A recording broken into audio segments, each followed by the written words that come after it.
Diniz. Boa noite.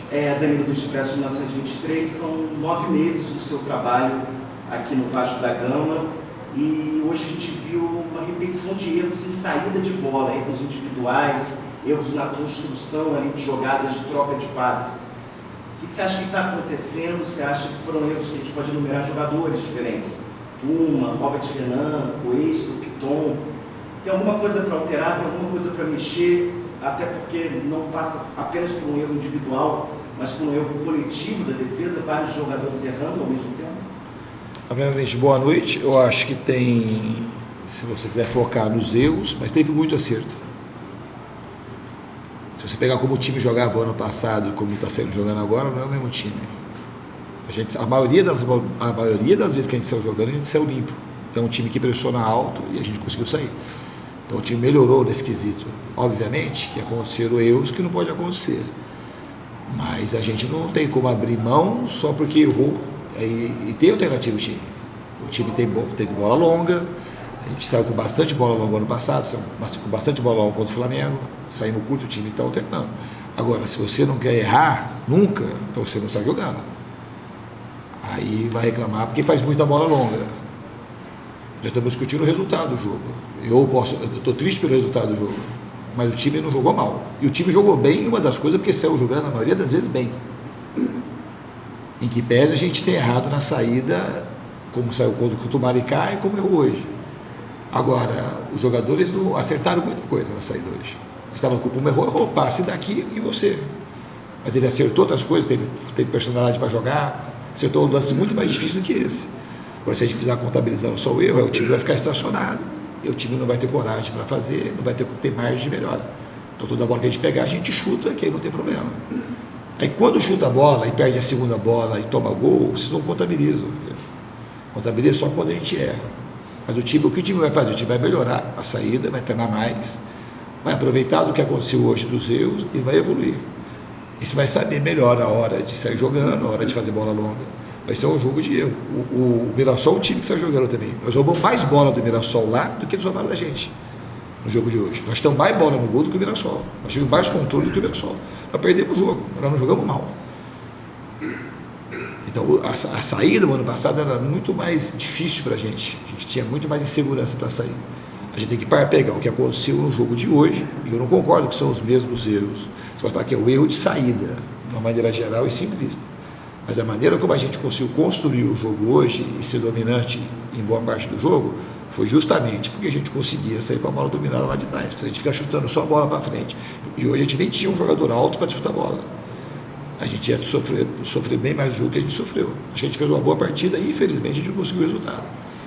A gente tomou 2 gols, uma bola, a gente preenchemos bem a área estava cheia e teve a infelicidade de ter o gol contra. E outro a gente teve um erro de saída, mas o lance totalmente recuperável. A bola ia na mão do Léo Jardim, não ia ser gol ali. Infelizmente a gente perdeu a partida, mas a postura do time eu gostei, que pese os erros de saída. Os erros a gente tem que melhorar. E saber jogar cada vez mais atrás, saber o momento de sair jogando curto, o momento de sair jogando longo. Isso a gente só vai melhorar treinando e no jogo sabendo, como um jogo como o de hoje, qual o momento da gente fazer bola longa, qual o momento de fazer bola curta. E tem lance que o jogador errou tecnicamente que faz parte do jogo. Não é porque taticamente está errado, é porque erros técnicos acontecem. Boa noite, Luiz. Cidadão da Litoral News. Queria te perguntar sobre a questão da parada técnica, ali no primeiro tempo. A transmissão da TV flagrou a sua discussão com os jogadores. É algo que já aconteceu, e aí eu queria te entender como que você lida nessa questão com os jogadores depois do jogo. Existe alguma relação que possa criar rusgas, algo do tipo? E se me permite uma segunda também, o Vasco está no mercado, está buscando novas contratações, já trouxe novos jogadores que ainda estão para estrear. Para você, o Vasco briga pelo quê no Campeonato Brasileiro? Vou começar pela segunda. O Vasco vai jogar, cada jogo que a gente jogar, a gente vai fazer de tudo para ganhar e chegar o mais longe possível na competição. A gente pegou um adversário duro hoje, o jogo foi equilibrado, mas a gente teve os números mais próximos de ganhar do que a gente perdeu o jogo, pelo menos empatar. Foi um jogo equilibrado, mas do que aconteceu no jogo a gente não merecia a derrota. Então mostrou a evolução do trabalho, a gente não pode admitir perder, ponto. A gente tem que doer e a gente tem que melhorar em relação a isso. Em relação às discussões, o que acontece é o seguinte: eu sou um cara, e vocês sabem que é assim, não é novidade para vocês. Não adianta a gente criar um tumulto por conta disso. A minha maneira de cobrar os jogadores, eu sou duro, mas eu sou muito amoroso, mas muito mais vocês imaginam, muito mais. Então os jogadores suportam a cobrança e eles melhoram muito por conta da cobrança. E depois da cobrança o time melhorou. E eu tenho um jogador um respeito enorme, tem um jeito de falar, assim, às vezes enérgico e acelerado, e eu sou espontâneo com os jogadores. E aí, às vezes, algumas pessoas gostam que o negócio fuja do controle para fazer o circo, que não existe um circo. Igual tentaram fazer com o Ryan contra o Corinthians. Que eu cobrei o Ryan de uma maneira mais enérgica, e foram lá na boca do garoto, e aí se deram mal, porque o Diniz é igual um pai para mim, e aí matou ali. Porque se ele dá vazão para alguma coisa, aí cria aquele circo que as pessoas gostam, de vai na maldade. Eu sou uma pessoa amorosa com o jogador, a minha vida é ajudar o jogador de futebol. Aquilo é uma forma de ajudar o jogador, não é uma forma de prejudicar ninguém. Eu tenho um respeito muito grande. O respeito é fazer o cara produzir aquilo que ele pode, para tirar, assim, às vezes, os medos que os jogadores têm. Não é uma coisa fácil, uma tarefa fácil. O fácil é ficar do lado de fora sem ajudar o jogador, ao contrário, maltratando, falando mal, expor o jogador, falando mal o tempo todo, e depois, numa hora dessa, pegar esse, jogar, fazer um jogo com interesse só de criar um clima desfavorável. Eu não tenho problema com isso. Eu sei quem eu sou, os jogadores sabem quem eu sou. O que eu faço é para o jogador produzir mais, para o jogador conseguir ter uma vida boa. Não é nunca levantei a minha voz para prejudicar um jogador na minha vida. Nunca. Nunca. Não tenho maldade com isso. Tenho vontade de ajudar os jogadores. Foi até bom você ter perguntado. E os jogadores aceitam isso. Aceitam porque sabem que eu faço e tento fazer para o bem deles. E eventualmente, se eu passar do ponto e errar, eu peço desculpa, porque eventualmente eu vou errar uma hora.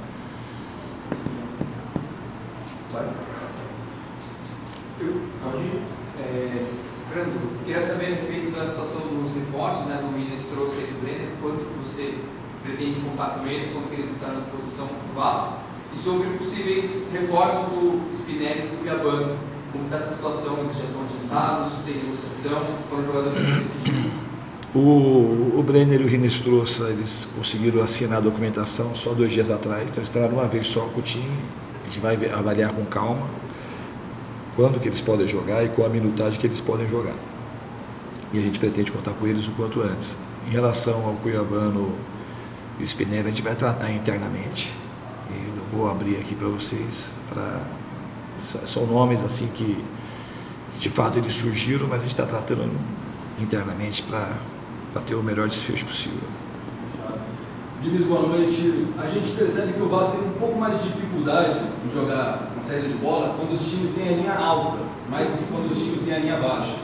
E também um outro problema que o Vasco vem enfrentando é a questão de bolas altas, ainda mais quando o time não tem zagueiros altos no elenco. Como resolver essas duas situações e também a questão da oscilação que você falou muito no ano passado? Como resolver essas questões da saída de bola com times que têm uma linha mais alta, a questão da bola aérea e a oscilação do Vasco continua sendo constante? Em relação à saída de bola, eu vou repetir. O time hoje, a maioria das vezes, teve predominância para sair com a bola. Um time que vinha jogando contra a linha alta. E a gente errou. Às vezes que a gente errou, eles conseguiram aproveitar. Um pouco de... E a gente não conseguiu nas vezes que eles erraram. Então, quando você vai sair jogando, tem duas coisas. Ou você cede e só fica chutando a bola, ou você pega e melhora para sair jogando cada vez melhor. E saber selecionar cada vez melhor o passe. E por mais que você treine, o jogo acaba sendo o maior treino é o jogo. Porque no treino não vale 3 pontos, não tem a torcida, não tem a presença da televisão. Então os jogadores vão se acostumando a fazer nos jogos aquilo que eles conseguem fazer no treinamento. Então isso é uma questão que leva um tempo que o time vai amadurecendo e vai conseguindo encaixar melhor nos jogos aquilo que é feito nos treinamentos. Em relação à oscilação, o time hoje, eu repito, o time não jogou mal. O time perdeu o jogo. O resultado é uma coisa que a gente não controla. Contra o Flamengo, nós jogamos muito mal no primeiro tempo. Muito mal. Como a gente jogou os 4 jogos da Copa do Brasil, os jogos finais, ganhando, perdendo, empatando, jogamos de uma maneira consistente. Tivemos perto de ganhar a Copa do Brasil. Então hoje foi um jogo que jogou parecido com o que a gente jogou nos jogos finais do campeonato. Então teve uma consistência no jogar. A gente tem que ter consistência, fazer a consistência do jogar virar a consistência de pontuação, que é o que a gente pretende daqui para frente. E a questão dos zagueiros? Então, dos zagueiros, o Cuesta, um zagueiro que não é alto, mas ele não perdeu bola no alto, nenhuma bola no alto. O Vasco não sofreu por conta da zaga, não só por causa do Cuesta, que é um zagueiro que é baixo, mas ele pula muito e é agressivo na bola aérea.